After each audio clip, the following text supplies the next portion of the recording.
Pengadilan Negeri Jakarta Selatan kembali menggelar sidang lanjutan kasus mucikari artis dengan terdakwa RA. Artis AA hari ini dihadirkan secara paksa untuk menjadi saksi. Artis AA hari ini dihadirkan secara paksa dalam sidang lanjutan kasus mucikari artis di Pengadilan Negeri Jakarta Selatan. AA dihadirkan untuk dimintai keterangan setelah sebelumnya mangkir selama 3 kali dari panggilan jaksa penuntut umum. Selain AA, 2 saksi artis lainnya yakni TM dan SP juga rencananya dihadirkan pada persidangan kali ini. Namun kedua saksi tersebut belum datang sampai dengan waktu persidangan dimulai. Sudah bang? Bagaimana? Sudah bang? Ya.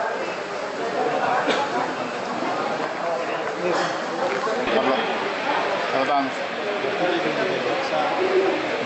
enggak itu di tengah. Di mana bahwa ini Presiden Jokowi yang Pancasila di Lubang Buaya, Pondok Gede, Jakarta Timur. Kita langsung bergabung bersama rekan reporter Dade Salampesi yang akan melaporkan langsung dari lokasi acara. Dade, apa pesan utama dalam peringatan Hari Kesaktian Pancasila? Iqbal, untuk peringatan Hari Kesaktian Pancasila 2015 ini, pemerintah mengambil tema kerja keras dan gotong royong dalam melaksanakan Pancasila.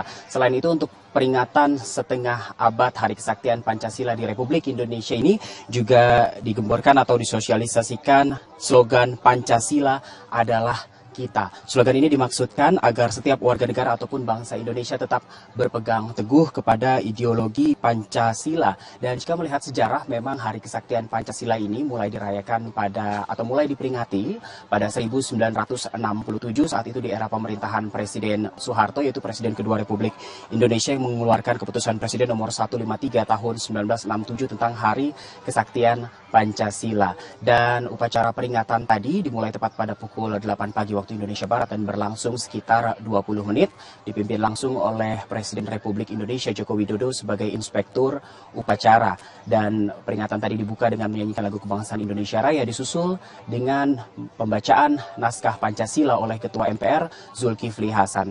Usai memperingati Hari Kesaktian Pancasila, Presiden bersama sejumlah Menteri Kabinet Kerja yang hadir meninjau langsung sumur penyiksaan dan juga rumah penyiksaan yang ada di Kompleks Monumen Pancasila Sakti di area Lubang Buaya ini. Sejak pagi hari tadi, sebelum peringatan Hari Kesaktian Pancasila ini dimulai, sejumlah Menteri Kabinet Kerja dan juga pejabat-pejabat dalam negeri lainnya juga sudah mulai terlihat datang, seperti ada Menteri BUMN Rini Sumarno, Menteri Dalam Negeri Cahyo Kumolo, dan juga Gubernur DKI Jakarta Basuki Cahayapurnama. Tidak hanya pejabat dalam negeri, sejumlah perwakilan dari Kedutaan Besar Negara Sahabat juga memenuhi undangan Indonesia untuk hadir ke peringatan Hari Kesaktian Pancasila hari ini. Tadi terlihat ada dari Kedutaan Meksiko, Myanmar, Kamboja, dan beberapa negara lainnya. Selain itu, dengan Hari Kesaktian Pancasila ini diharapkan juga warga Indonesia ataupun masyarakat bisa menghargai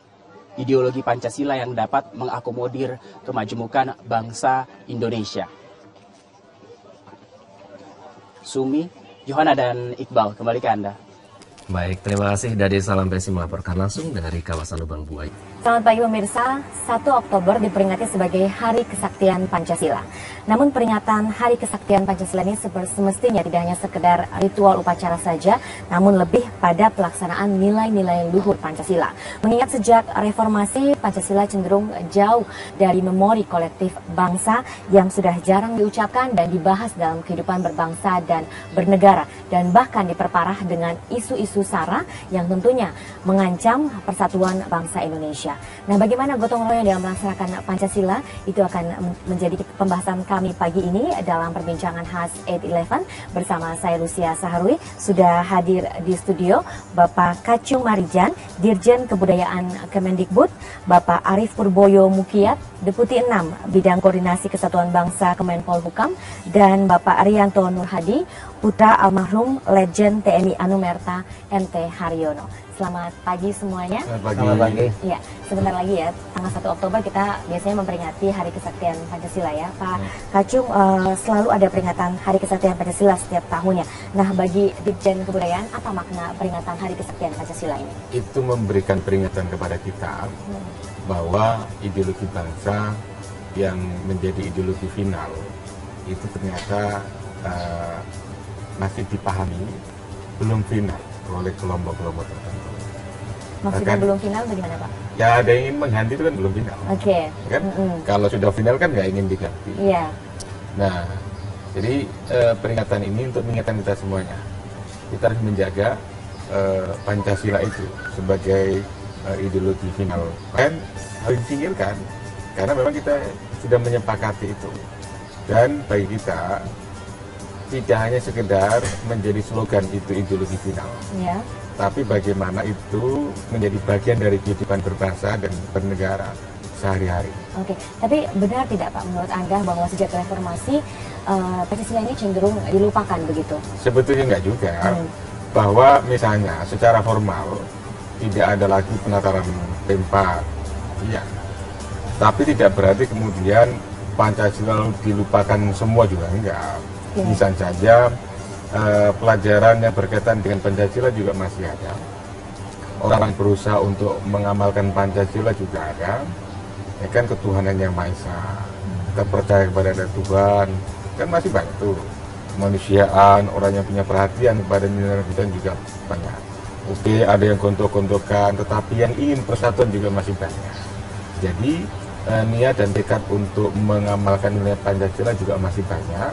Walaupun secara formal memang program sebelum tahun 98. Oke, Pak Arianto sebagai anak salah satu pahlawan revolusi ya Pak ya, apa makna kesatuan Pancasila bagi Anda? Ya kalau kita lihat sebetulnya begini, Pancasila kan merupakan dasar negara dan juga merupakan sebagai simbol daripada pemersatuan bangsa ini dan juga sebagai asasnya di dalam mempersatukan bangsa ini. Kalau saya melihat ya, sebetulnya momentum ini tanggal 1 Oktober besok itu adalah merupakan momentum di mana kita itu bisa merenung kembali, melihat refleksi kembali mengenai apakah nilai-nilai Pancasila itu. Ya, karena kalau saya melihat sekarang ini di dalam kehidupan bermasyarakat keseharian itu, sepertinya nilai-nilai itu kurang gitu loh. Nilai luntur begitu ya Pak ya. Dan ini harusnya kita cobalah kita merenung kembali dan kita melihat lagi ya. Kita kadang-kadang setiap tahun sekali ya, coba kita lihat lagi apakah makin baik apa tidak gitu loh. Nah itu yang kita seperti itu. Bisa berbagi mungkin apa yang Anda rasakan pada setiap peringatan Hari Kesatuan Pancasila Pak Arianto? Kalau saya begini, ini merupakan arti khususnya bagi keluarga kami di sini. Ya, jadi selain juga merayakan Hari Kesaktian Pancasila, dari kami itu merupakan suatu apa ya namanya ya, suatu kesedihan sebetulnya ya. Walaupun ini peristiwa ini terjadi 50 tahun yang lalu, ya, tetapi masih sangat ingat sekali mengenai kejadian seperti itu, ya. Di mana kebahagiaan keluarga kami itu tiba-tiba harus hilang begitu saja karena kejadian yang terjadi pada tanggal 1 Oktober dini hari. Iya. Jadi untuk kami itu adalah merupakan perhatian khusus gitu loh. Ya, itu mungkin yang bisa saya sampaikan. Oke, Pak Arief, kesaktian Pancasila. Tapi banyak wacana yang mengatakan bahwa Pancasila benar. Saya kira begini, pengertian sakti ini terjemahkan seolah-olah seperti mistik atau supranatural, tapi ini adalah keyakinan daripada bangsa Indonesia akan Pancasila ini sebagai kepribadian bangsa, ya. Jadi momentum saya katakan 50 tahun luas ini kita bertekad bahwa negara kita ini kan untuk berdiri selama-lamanya. Bahwa ini 50 tahun berjalan, kita juga merefleksikan bagaimana berbagai gangguan, tantangan pada Pancasila itu sendiri. Karena itu tadi sudah disebutkan bahwa kita ini Pancasila ini sudah final. Ya, jadi sudah 70 tahun Indonesia merdeka. Mari kita bersatu. Betul-betul jangan Anda berpikir lagi, kita tidak ingin mengulangi tragedi nasional karena akhirnya merugikan semua itu anak bangsa. Jangan dipersoalkan lagi Pancasila itu. Bagaimana justru tantangan kita adalah mengimplementasikan nilai Pancasila itu di dalam kehidupan bermasyarakat, berbangsa dan bernegara. Nah, kira-kira apa yang perlu diwaspadai Pak bila Pancasila ini semakin jauh dari memori bangsa? Ya, inilah kita perlunya melakukan revitalisasi kembali Pancasila. Sebagai kita harus akui tadi, kalau bicara MPR nomor 18 tahun 98 yang mencabut P4, ya, bagaimana dulu pengajaran tentang Pancasila itu memang dikesankan dogmatis, ya, bahkan indoktrinasi sekali, sehingga itulah yang dikatakan tidak memberi ruang demokrasi. Dan ketika kita memasuki reformasi, gelombang demokratisasi yang terjadi. Mohon maaf saya katakan istilahnya, kebebasan di ruang demokrasi inilah cenderung seperti dalam tanda kutip berlebihan. Padahal Pancasila dan Undang-Undang Dasar 45 secara tegas tidak ada kebebasan yang mutlak. Tegas itu di pasal 28J, ya. Bagaimana kita harus menghormati norma, kepatuhan, kesusilaan. Jadi ada batas-batas. Jadi kalau kita bicara demokrasi yang menjadi sekarang tren, ya, tetap harus bersanding